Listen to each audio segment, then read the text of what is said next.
I was born in a windswept village in the Punjab. My family came from Mirpur in Kashmir, but we were displaced by the flooding of our land. It was the Mangla Dam. Having travelled from Mirpur in my mother's belly, I was one of the first Kashmiri babies born in the Punjab. Identity? What identity? More like an identity crisis. It's quite a long story, really, because when we moved to Rotherham, we moved into a predominantly Kashmiri area, so I had a lot of friends in the Kashmiri community. And a lot of now old men, but who are young men in the 50s, 60s, told these incredible stories about their lives when they first came to the country, about sort of 60 people living to a house, about working steelworks, about fighting for equal pay, quite extraordinary stories.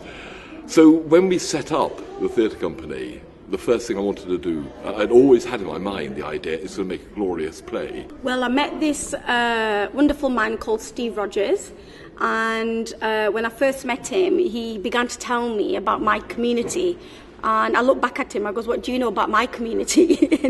And how I got involved with the project was somebody who's doesn't look like me, completely from a different community, is inspired by our community history and wanting to tell our story. And that really engaged me when he told me what he would like to do. And I kind of came on board at that point. My two sons, Hatem and Yasin, they came in this country 1967. Just little boys. And they were little boys arguing with me. Hammi ji, don't call me Channa. They didn't like chickpea. I call them Channa. They're always laughing. When they came, they left us behind. All of us, and me, their mother. But they write letters. My Yasin write beautiful letters. He was so tell me stories about England.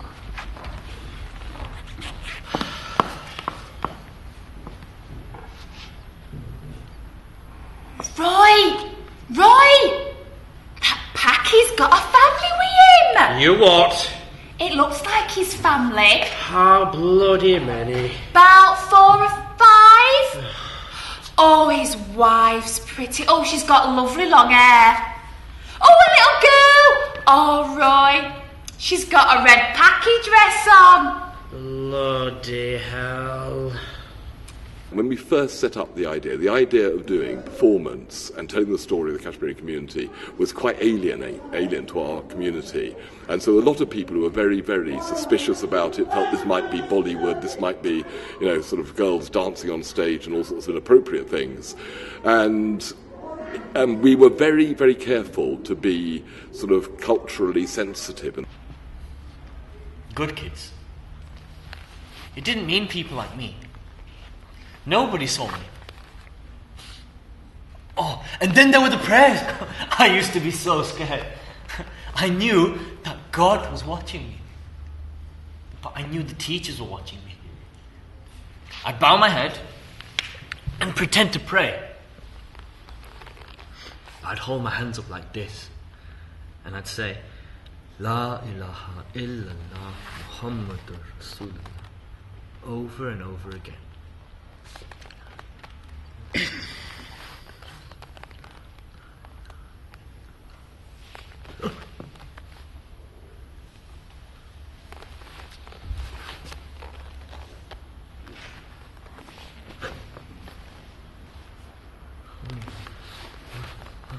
Can I ask you something? You don't pray proper. Why'd you do this? You say all that stuff. You do this. We pray different. I'll get into trouble if I pray English way. Trouble from who?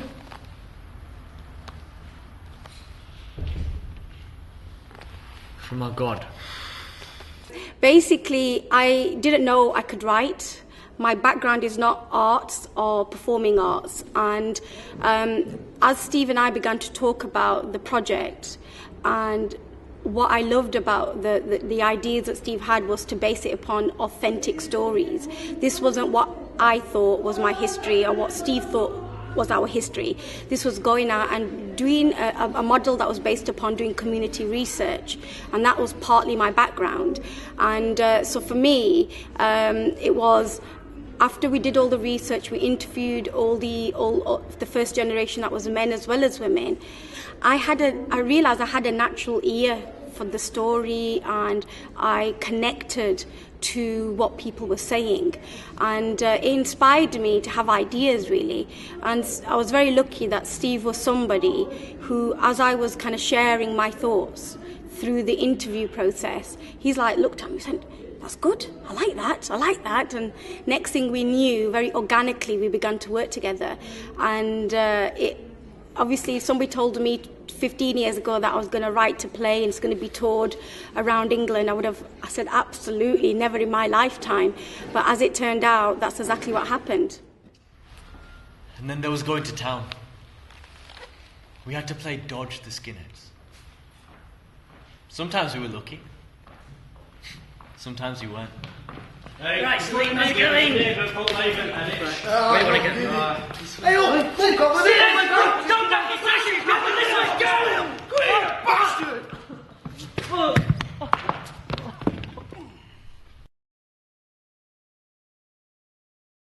Very hard, we're mainly Muslims, and it's when you go to the community, say, oh, I'm doing a drama, because they can't play theatre, they don't understand the language, and it'll be like, oh no, daughters are not going to go on stage, not going to involve with dancing, and there's a very negative perception. And we've kind of slowly perfected it, but not 100%. And the way that Steve and I work, we do engagement. We really go out there, we get to know the community, and we show them this is what we're about. I'm not anti anybody dancing on stage, but it's just not what we do. And there's a different kind of arts there, and it's trying to educate different people about, you have theatre, you have movies, you have this, and even within theatre you can do so many different forms of art. So it was very difficult for people to trust us, that we weren't going to abuse maybe their children, having all maybe mixing on stage. And when we began this story 10 years ago, we didn't even have men and women mixing on stage. Where we were very lucky that our story lent itself to be told with men and women separate, because the men came over first on their own. And what we realized very quickly, by the time we did the second play in 2008, we slowly we introduced concepts and ideas. So, for example, the first time we mixed a male and female on stage was, it was just a husband and wife, but a distance between them.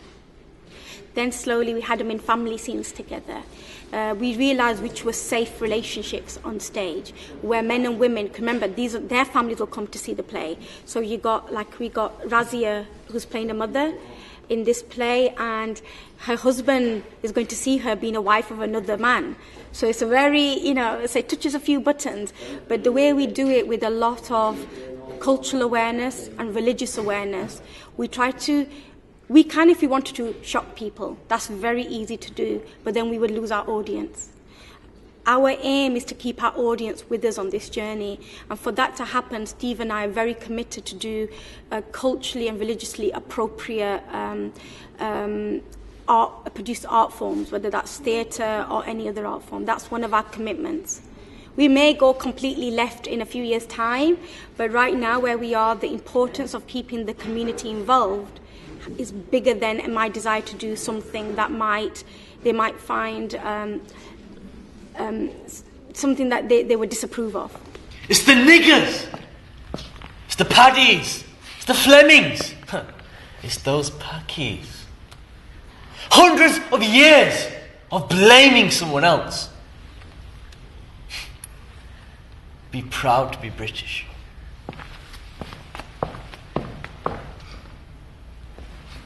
No, really. Be proud to be British. It's such a rich culture.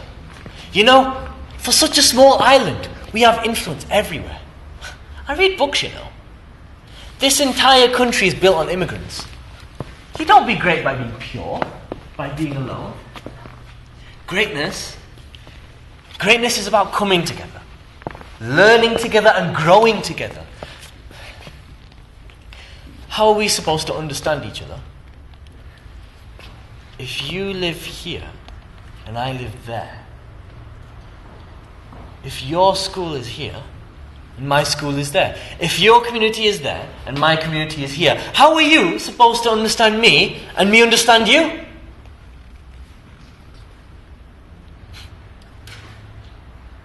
You don't get much understanding by kicking the shit out of me.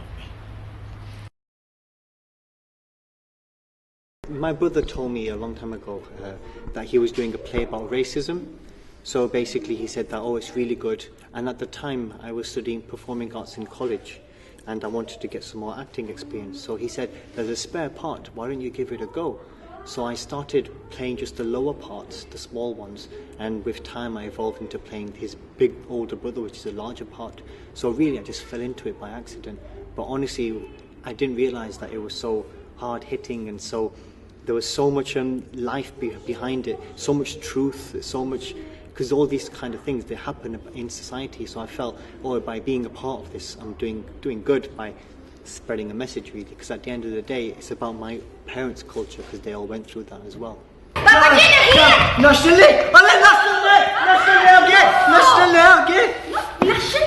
our people from Bradford, Birmingham, and Pakistani bande. No, Baba, our people, our supporters. Oh, front ne, na? Front ne? Front ne? Baba, look, our people. Look down. There are people they come to support us. They don't like the National Front people. They come to look after us. They're called socialists. Social ne? Kya bakwas bol na? Social ne? Look down there. Look on Milton Road down. Baba, look, the coaches came. I met Steve on work experience when I was in school. And basically I just walked into a room and he looked at me and he said, "Can you act?" And I said, "Yes." And then I didn't see him for 3 months.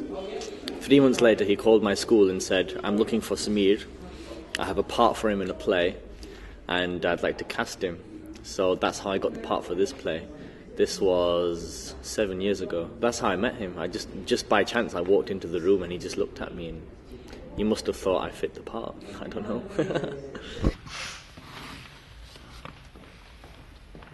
I'm going to the library tomorrow, okay, Mum? Yes.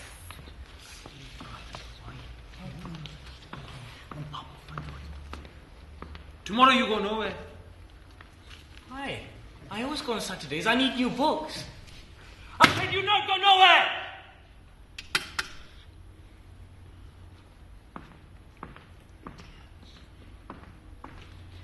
Me and my Doctor Who books have to go back tomorrow, please. Don't just now. Amni, no time tomorrow na. Medical books and doctor books. Amni, they're not medical books. Doctor Who is story books.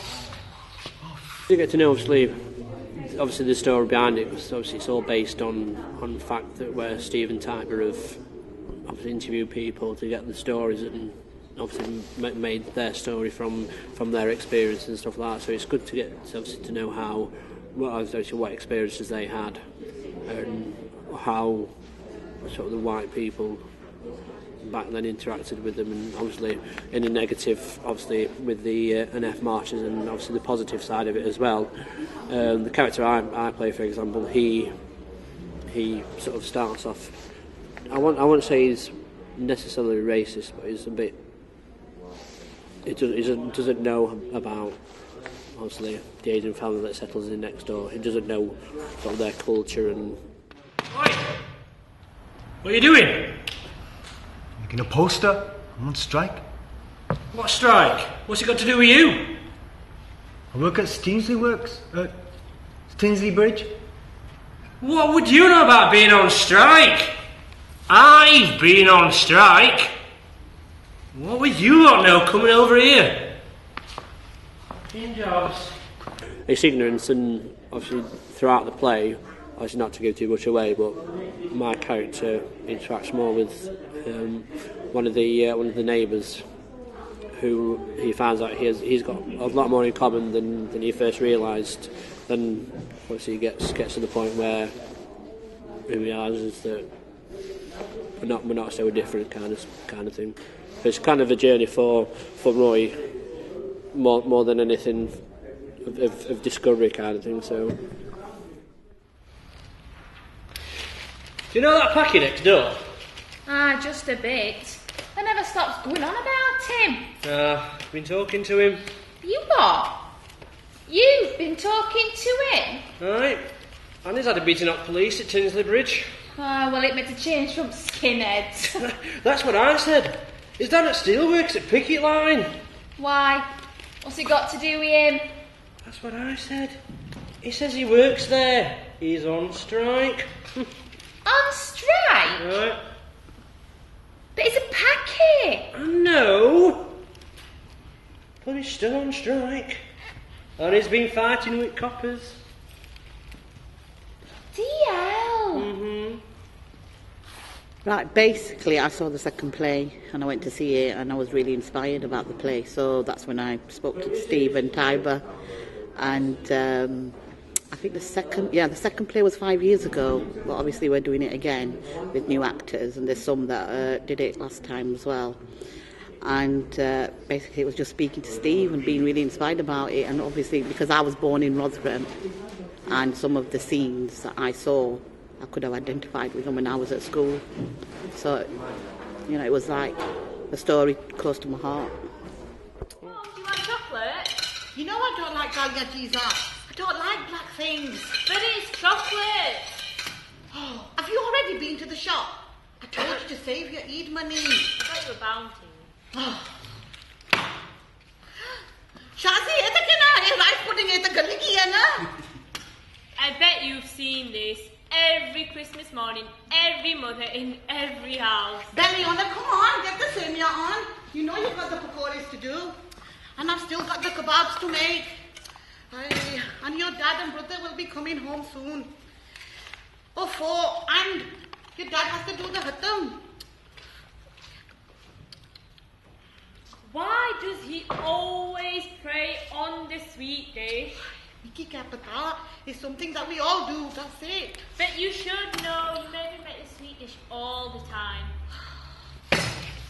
Go and ask your dad. Ask him why you have to put chila on your head. Na jada, koi kam karna. Mubarak, Ami. Mubarak. Ami, yaar, it's so big, na. Oh, Shazi, look, ye tak na. You look so beautiful. Look so beautiful with your salwar kameez. You need to wear salwar kameez every day. Me, salwar kameez in Steelworks, formal with like that one. Good idea, na. Next year, I'm going to take you to Pakistan. Get you a beautiful wife. Me, 5 years, na. 5 years. At the beginning, very, very difficult indeed, because people were suspicious. It was quite hard. The first play was hard work. We did it with young people, sort of about 10 to 14, 15-year-olds. The second play we've always done with adults. Once we'd done the first play, there's a knock-on effect, because, people want to be part of it, and a lot of people who want to be involved. And I think the third play will be the same, because again, the third play is going to be set in the present time. It's going to be about now. I'm very used to a life of, in a way, responding to adversity, and it's what makes you strong. I've never been somebody.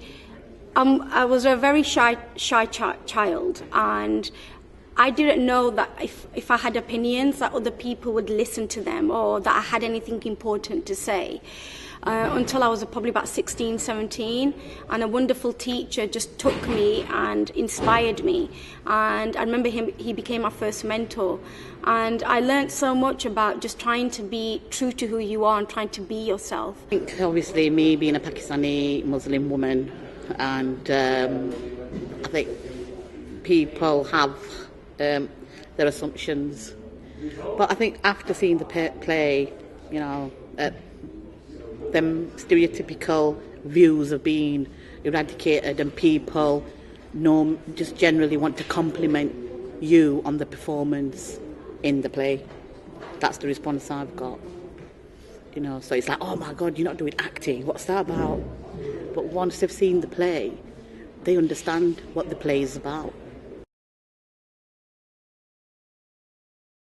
From the first play, the second play, I think what was quite interesting is when I first spoke to the Cultural Diversity Arts Officer in Rotherham about what I wanted to do, and also to the Arts Centre in Rotherham, they just thought I was mad. They didn't tell me I was mad, then he told me that later.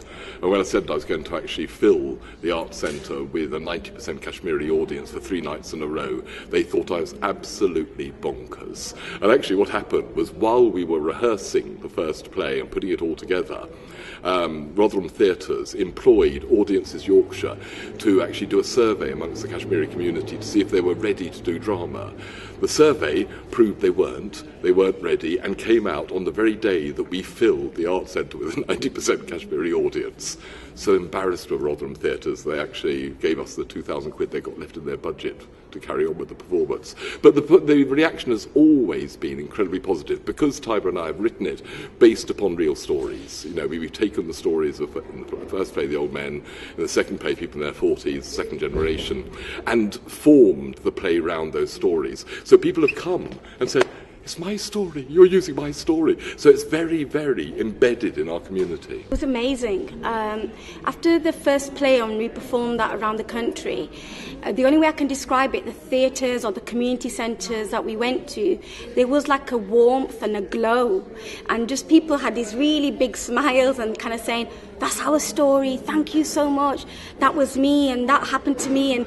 And for Steve and I, we just knew when we had that response from the local communities that we'd got it right, that we were true to what people told us, and that was a very important.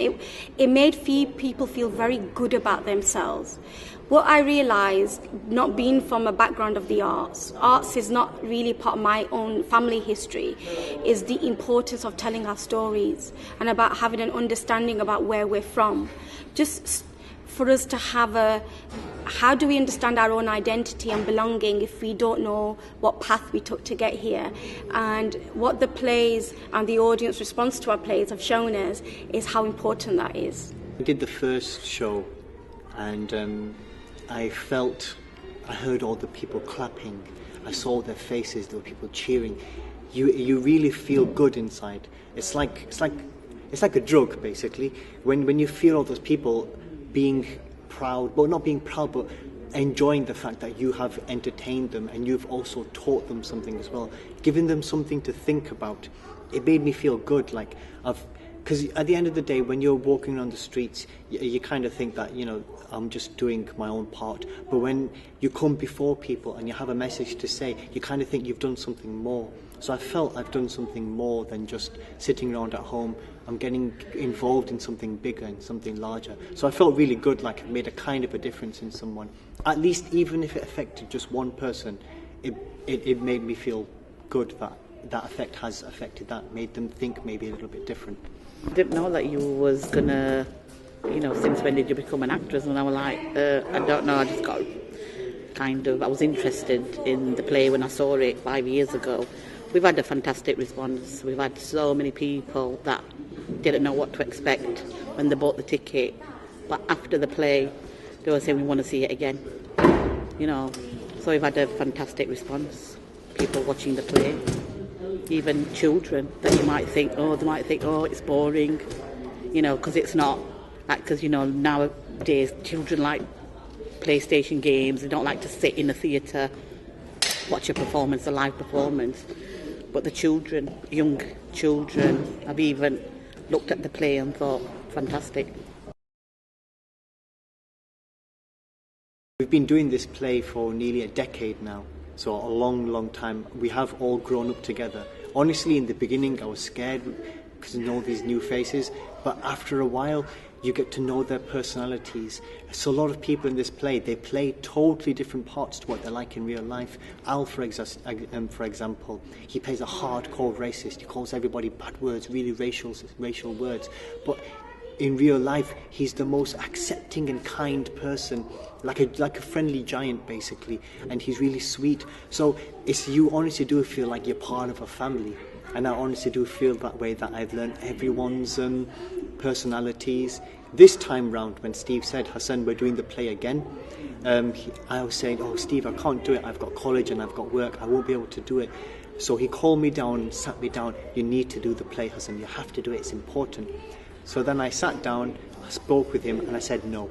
But then this is a true story, but then when I saw Al and a few other people walk through the door, I remembered the family, and I said, actually, do you know what? Yeah, I'll do it. I turned around to Steve straight away. I said, do you know what, Steve? I'll just do it. And he goes, oh, brilliant. Because I felt I want to be part of that family again. Chicken!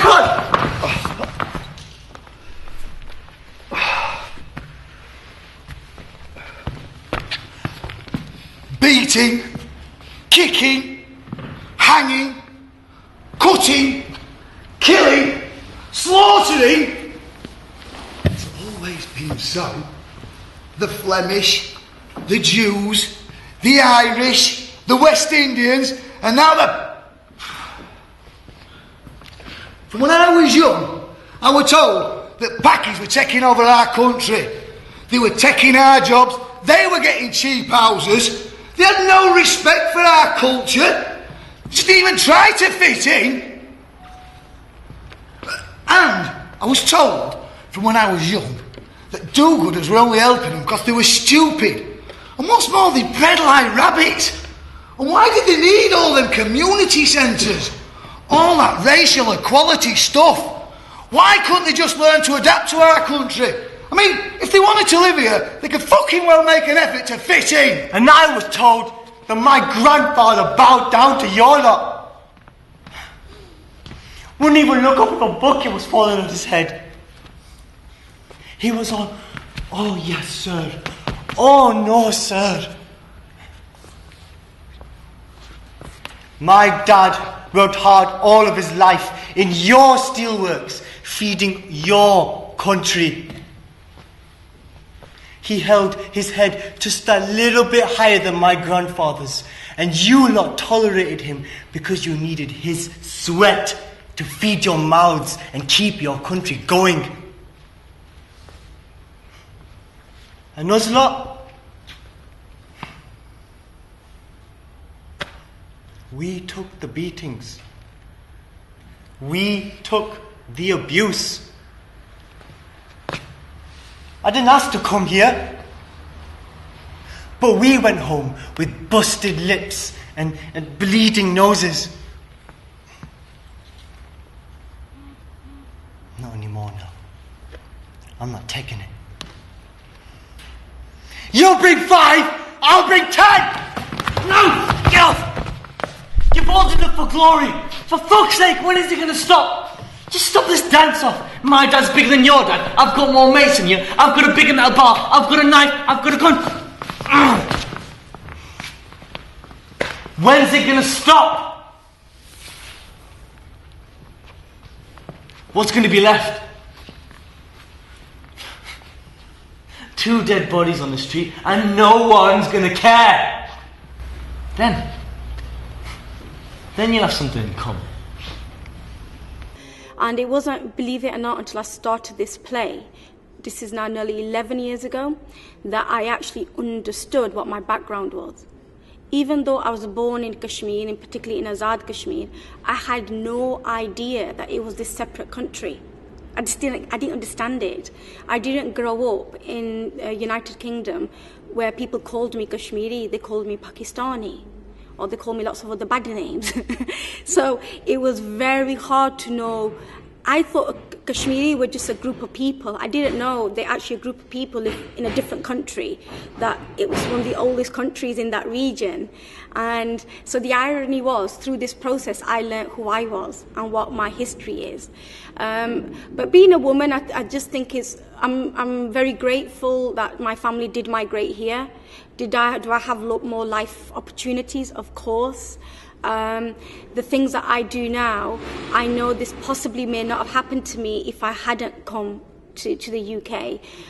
But at the same time, I look at my kind of forefathers and foremothers with feeling so inspired about how life was, going back just a couple of generations. When my mother tells me, it makes me emotional, that I was born I saw where I was born because I went back when I was 8 and it was literally an empty room and part of our house was made of mud. And you just think, God, I was born in that corner. And this local lady who used to help to deliver the lambs, she helped to bring me, her name was Masmani, and she helped to deliver me. And that it's very hard when you live this life that seems more comfortable. You go back and you just think, that still is some people's experiences. I think what the project has done for me as a woman is look how I can give back. And my big thing is to educate people about their background and about their history. And if I can do that in such an entertaining way and emotional at times, and sometimes it's very hard to listen to, but still it's very important, then that's something that as a woman I feel that it's my story. And aren't I lucky to be able to share this with other people? I was younger and I first did this play. I used to scream and shout my lines. There used to be no direction, basically. I just used to throw my arms about and just say anything. I was rubbish at portraying what I needed to say. This time round, over the years working with Steve, I've learnt to hone my skills. He's taught me to really feel the lines, to concentrate on what you want to say, to become the part. And my confidence has grown vastly. I'm not at all scared to go in front of people and speak, to go in front on the stage or anything and say what I feel or want to say. Or when I was younger, I was a lot shy. Now I'm not at all. He really has helped me become a stronger person in myself and my confidence. And now he's really taught me about acting and taught me how to just be a little bit more calm and more collective and think about what you have to say and what you want to do. So in a way you can say that he's helped me progress further, which is really good, to be honest. Well, at the time I was going to be doing medicine, and so I started down that line. I was going to college with a group of friends. We were all going to do medicine, either be dentists or doctors. But getting into this play and meeting Steve and starting to work in the theatre side of things, I realised that actually I'm enjoying this a lot more. And I've always done what I wanted to enjoy. So I decided to scrap the medicine plan and go down theatre. So I'm also a musician as well. At the time it was just a hobby. This has become my job, so I go into schools now. I teach music, percussion from all around the world, from South America to Africa to Middle East. I teach all different kinds of drums. And then I do performances like this, so I act as well. And it's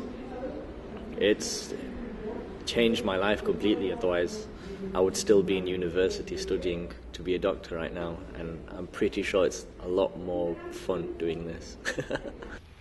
They tell me I'm Pakistani.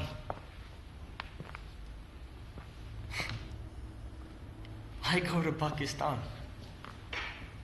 and they see that Kashmiri number plate. I get stopped at every junction. A few ₹100 and I'm away, but under their breath, you bloody Kashmiri peasant.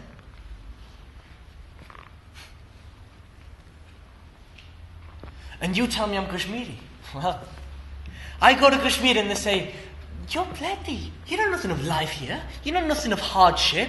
You know nothing about our lives. What do you know? And then, finally, I come back here. The country I've known the most.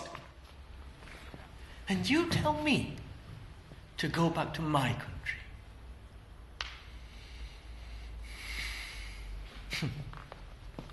Where's that?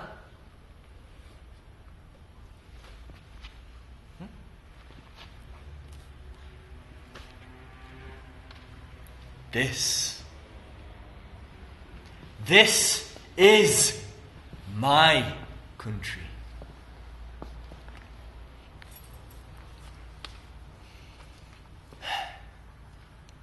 Please, just tell me you understand now. I want what you want. I just want to live in peace. I just want to grow old safely.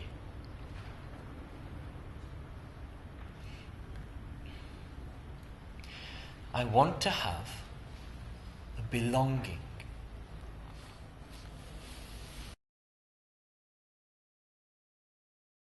I have been saying for the last 5 years we've got to get on with the third play. And in fact, Taiba had a very, very pressurised job. She got a job as chief executive of REMA, which is Rotherham Minority Alliance. And so she was working incredibly long hours. And it was only when I finally persuaded her to leave that job, and they said, right, now. But also what's quite exciting about the third play is we're also using Mikhail Hassan, musician in Lahore and Pakistan, well-known musician, who's going to write original music for it. We're using Zahir Rafiq, who's a visual artist based in Rotherham but shows his stuff in London, to actually design the set. So the third play is going to be drawing in a visual artist, a musician, all of whom are sort of top-quality artists. It's hard work. We have ups and downs and things going wrong all the time, but when the trilogy is complete, at that point I think, oh, I can die now. We've done it. I don't intend to, because I'm going to carry on, but it'll be that sort of feeling of that's our work. Because, as you pointed out earlier on, it is a unique piece of work, you know, and as a company we do work all over the place, we work with all sorts of people, but this particular thing, for me, is the single most important artistic thing that the company has done.